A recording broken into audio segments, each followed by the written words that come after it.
Hey everybody, this is Mickey with Freediving Photography, and I am in Zion National Park. And I just want to run you through a couple of shots, a little bit of the thought process that I had while composing a few shots here. I'm on the Riverwalk trail, which is basically the first mile of the Narrows, and it's paved, it's accessible to anybody. Not doing the Narrows because it's January, but point being, I am out here, I am at this scene right here, trying to compose a shot. And of course, you see the tall trees, you see the tall cliffs. Immediately I went to vertical, but this one actually did not work well as vertical because there was only a little bit of the river, which is really the focus, and then the cliffs kind of dominated, so it kind of drowned out the river a little bit. Also, I really love, sorry to spin y'all around, I really love this tree that came up right here. I thought that would lend itself well to vertical, but for just various reasons, it felt a little off balance, and I didn't really like the way it was looking. It looked it kind of minimized the effect of the river, and I really wanted to accentuate the river. So counterintuitively, I switched to horizontal, and I composed this shot to a horizontal shot. And you can see, even though it's horizontal, even though you have a lot of vertical subjects going up and down, horizontal still works in this case, and that's because the river is kind of sweeping across the frame. This tree that's right behind me kind of anchors that frame. It kind of gives it a little bit of an edge of the frame, and then that river kind of flows across so that it flows through the scene rather than just a little bit of trickle like it was with the vertical.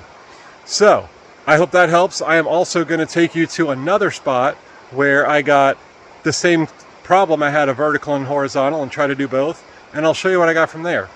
And then as I walked to this other spot, I also wanted to point out that I was trying to eliminate the sky in this one, and that's because it is late in the day and it's dark in this canyon. Not dark, but a lot darker than the sky. And so including the sky would introduce a lot of contrast. And when there's that much contrast, it's just a little bit easier to just take it out, crop it out. So in that case, I didn't want the sky, so I did manage to crop that out and not have to worry about it. And that's kind of what you want to do if you're facing way too much contrast. A lot of times, if you're in a situation like that, you might have to do blending, like in Photoshop, an underexposed photo and a lighter exposed. A lot of people were doing HDR back in the day to account for that. A lot of times, it's just easier to get the shot in one shot in the camera. And in this case, the sky wasn't really adding anything anyway, so it was just easier to crop it out. And for that reason, you get a lot more emphasis on the river and the vegetation and the canyon wall. So something that bright is going to distract from the overall composition when you have that much contrast. So in situations like that, it's just easier to cut it out. Okay, and you can see, obviously, I went completely vertical with this shot.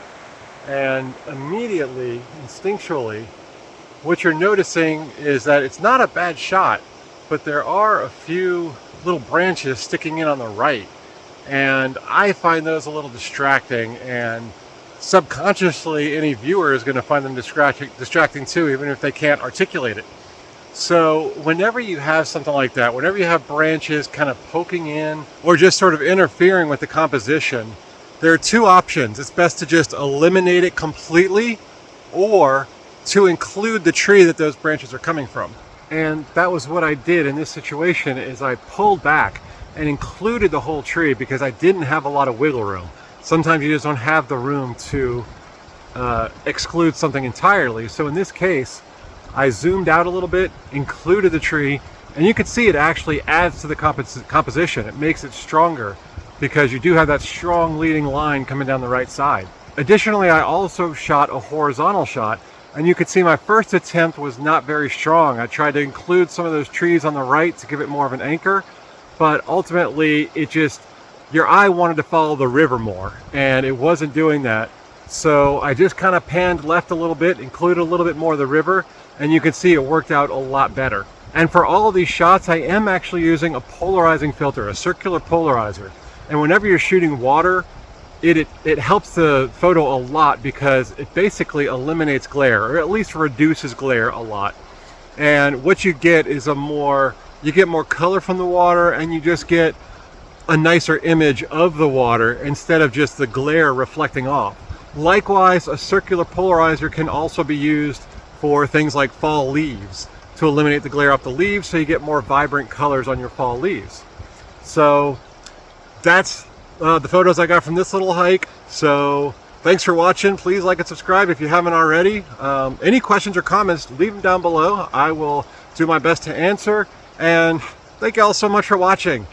Happy day from Zion. So, see ya.